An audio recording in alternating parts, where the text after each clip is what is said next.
Alright folks, welcome to Sergeis Armory's YouTube channel. My name is Doug W. It's easier to just say W than to actually try to pronounce that last name, as I'm fairly sure any of you that have my business card have figured out already. Don't try to pronounce it. I think actually pronouncing it correctly would summon one of the elder gods, probably Cthulhu, so don't try. Anyway, I'm the owner and sole proprietor of Sergeis Armory. And the armory will be open to the public starting sometime in mid-September. I haven't got an official date yet, but it kind of depends on when the ATF gives me approval. And once they give me the go-ahead, it'll be available to everybody. And we will be selling guns at pretty cheap prices. So, yeah, give it a shout and see what you can find. And anyway, also I will be opening, if the market is good enough, I'll probably be opening an SOT as well, and more details on that as it becomes relevant. But anyway, today we're going to be looking at two of the shotguns that are going to be in inventory, and these ones are both available. The regular Mossberg Cruiser is going to be $350, the Maverick 88 is going to be $250, and the reasons for that will be explained when we actually get to the Maverick. But let's start off with the 500 Cruiser. Now this, I actually have one in my personal collection. This is my home defense shotgun. This one is the one that's going to be in actual inventory. This is not the one I use, but it's identical in every way to the one I use, except for the serial number, obviously. But yeah, it's a Mossberg 500 Cruiser. You can see it's got a very, very small length of pull. The actual official measurement, and I tried to make this video several times, but a damn fly keeps appearing and ruining it. So the actual official length of this thing is 27 inches. So this whole shotgun is actually smaller than just the barrel on the... damn, it actually is. Huh. This whole shotgun is actually smaller or more compact than just the barrel on the Mossberg 88, on the Maverick 88, which the Maverick 88 is a field gun, so you know. For home defense, you really cannot go wrong with this gun.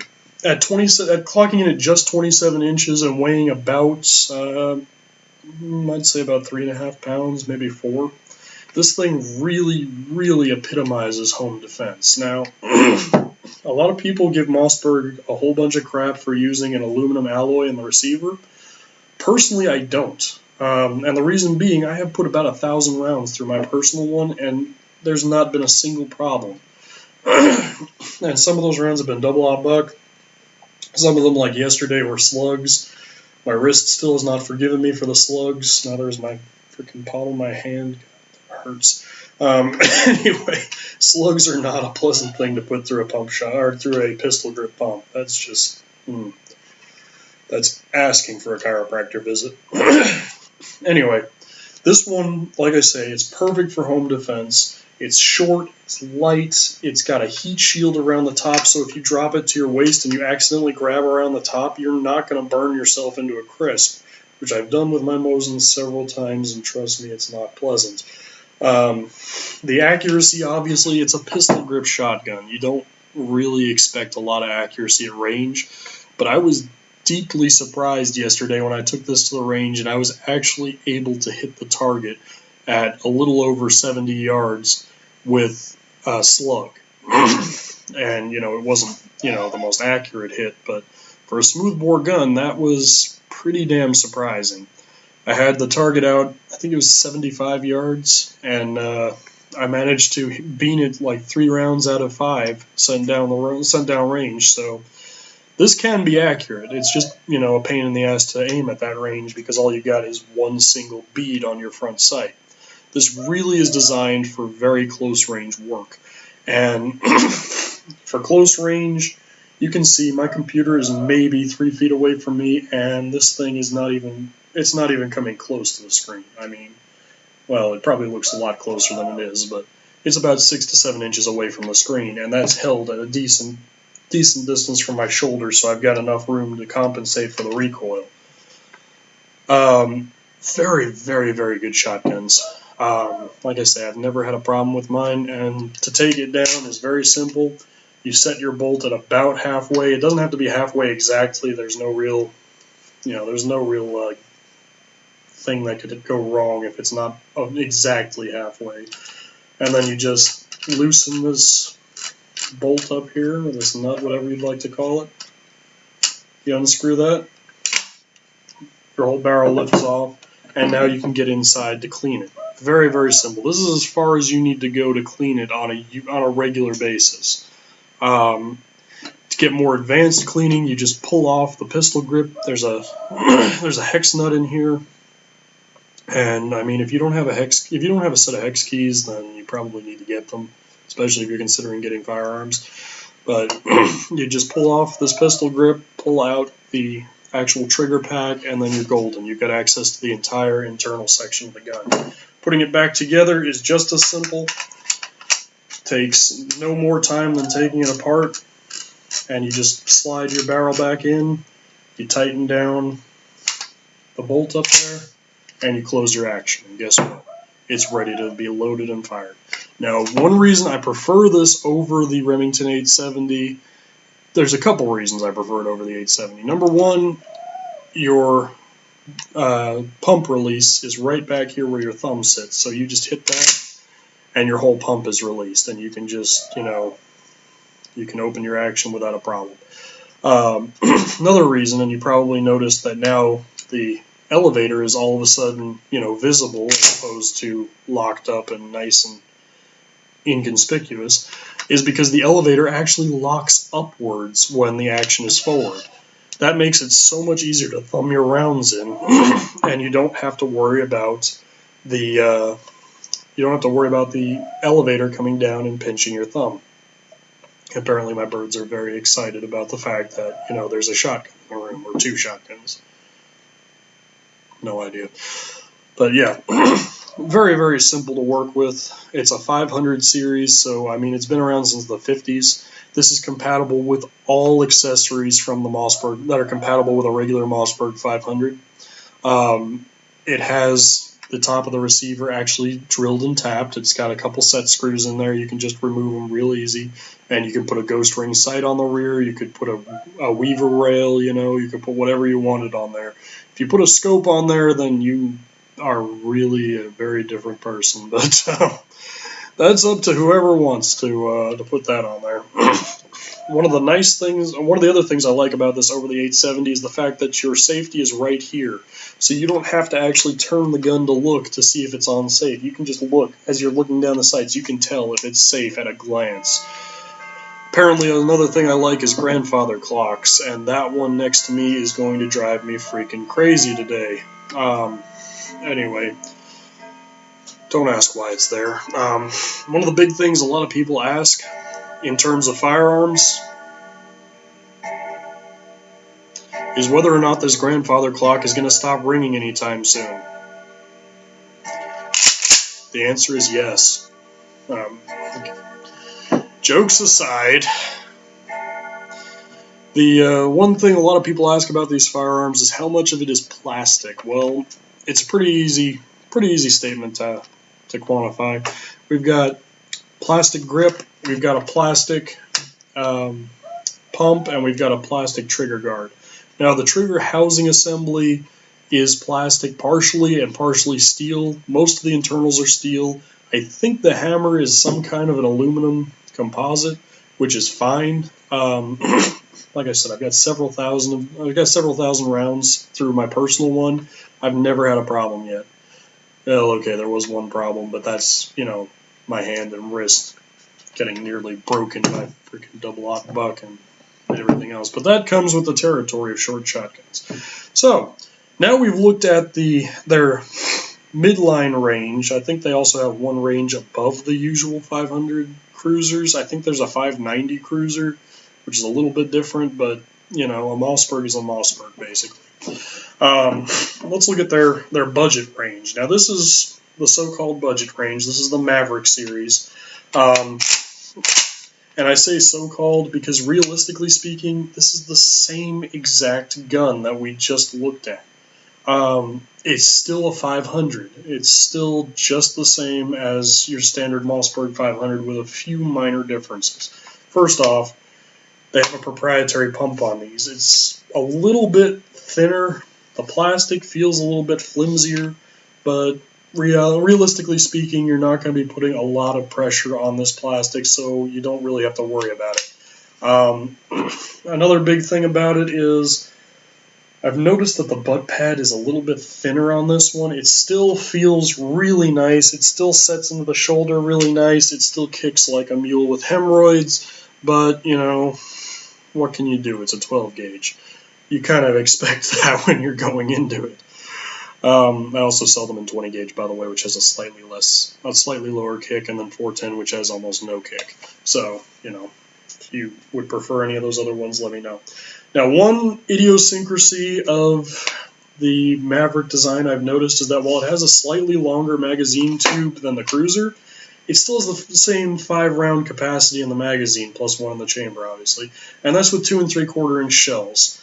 Now, since it's a little longer, I assume it could actually probably hold 5 3-inch shells, but, I mean, still, you'd think it would be an 8-round capacity or something. With a 28-inch barrel, they've got a lot of room to extend that magazine tube, but, you know, either way, the magazine tubes, by the way, can be changed out pretty easily by a registered gunsmith, or by an intelligent gunsmith, I should say, so it's not terribly hard to do. One big thing I've noticed that I really don't like on the Maverick is that they moved the safety to the front of the trigger guard, kind of similar to the 870. I really don't like that because, again, you have to kind of tilt the gun to check if your safety is on or off, and that's not my style. I like being able to, with the 500s, just look right at the top of the receiver, safety's on or off, you know. That's great. That makes my life easy, and I absolutely adore the 500 series for that. And the 590s, I guess. I've never really messed with a 590. But another thing that's a little different about this is it's not drilled or tapped on the top of the receiver, which a lot of people are going to say, oh, well, I don't like it then, you know. But realistically speaking, it's a shotgun. Do you really need to put, you know, 50,000 different sights and stuff on there? That's a question you have to ask yourself. But this one is a little bit, I do like one thing about this a little bit better than I like on the Cruiser, which is the fact that it has a brass bead in the rear and then a big, large, generous polymer bead in the front. So it's very, very easy to get a sight picture with this individual shotgun. It's really, really simple. It's a quick acquisition. It makes trap shooting a breeze, I'd assume. I don't do trap shooting very often, but I'd assume that makes it really easy. Also, this one is 250 as opposed to 350 for the Cruiser. Now, the reason for that, a lot of people are going to ask that question, well, what's the difference? What's so much cheaper about it? Nothing, actually, apart from the safety. The safety is the only big difference between this and the actual Mossberg series. That's the only, or I should say that's the only mechanical difference.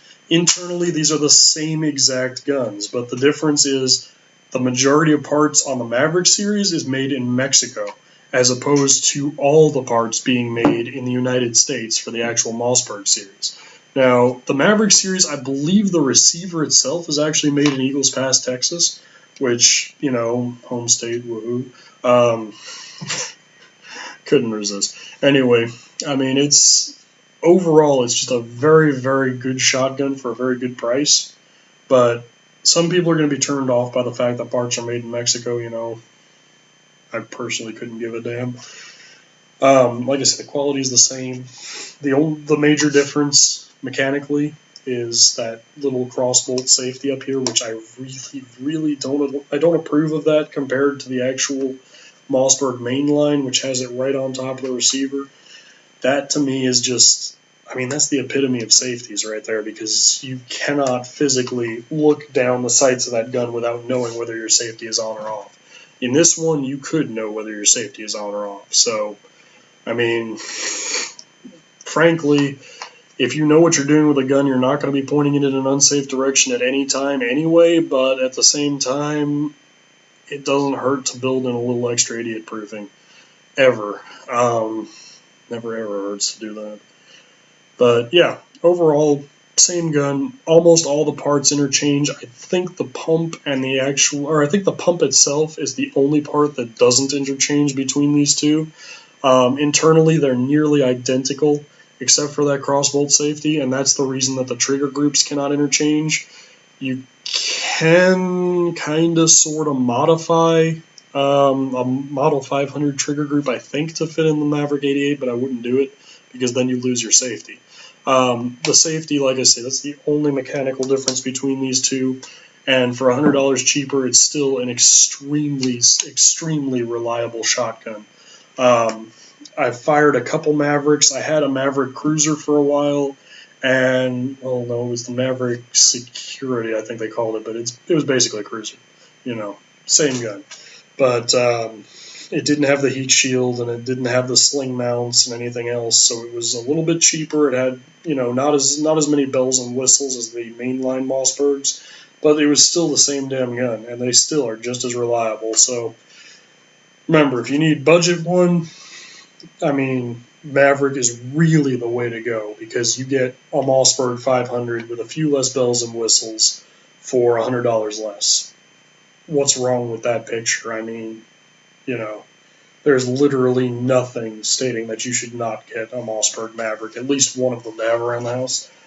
But, if you're like me and you prefer having those few extra bells and whistles, you don't mind spending the extra $100. We got the Mossberg Maverick as well. Or, did I just say that? We have the Mossberg Cruiser as well, the mainline Cruiser. And these ones are $350, still an extremely good price. And that safety really does make a world of difference. When you can't look down your sights without noticing whether your safety is on and off, that's wonderful, to me at least. And because I am very, very absent-minded at times, so just being able to look at it and like, oh, hey, my safety's off. Okay, I should probably turn that on. Or, hey, my safety's on. I probably shouldn't try pulling the trigger until I turn that off. That can actually save your life at sometimes if someone comes around a corner with a loaded gun pointed at you, and you're expecting a boom and all you hear is that. What the fuck? Oh, hey, my safety's on. Give me a second, buddy. Let me just turn my safety off real quick. I severely doubt that any robber would give you that second, although at the point that they hear, the standard shotgun cock is usually the point when they start running away with their tails between their legs and probably leaking some brown fluids. But, anyway. Heat shield, of course. Remember, heat shield comes with the main line, the Maverick series. I don't think they have put the heat shield on it yet. I heard I think someone was talking about them actually adding the heat shield to the Maverick series, but the one I shot didn't have it, and it did make a bit of a difference because I did drop it to my hip and wrap my hand around it out of just force of habit, and immediately burned the ever-loving shit out of my finger. So remember that. But these, by the way, these come in. I can order these in 12 gauge, 20 gauge. I don't think that the actual Cruiser comes in 410, but I know the mainline does. And there may be a 16 gauge out there, but I'd have to confirm that before I actually I offer that for order. But yeah, they're usually all the same price. I think the 410 one might actually be a little bit cheaper. I'd have to check that, but and as always, if you need one of these, just give me a call, and my number is somewhere on the YouTube page, or on the Facebook page, and on the business cards. And if you want a business card, let me know. I'll fax you a copy of one, or I can email you a scan of one, and that'll be fine. But yeah, other than that, this is Doug W. signing off. And remember, Sergeis Armory is your source for cheap and collectible firearms.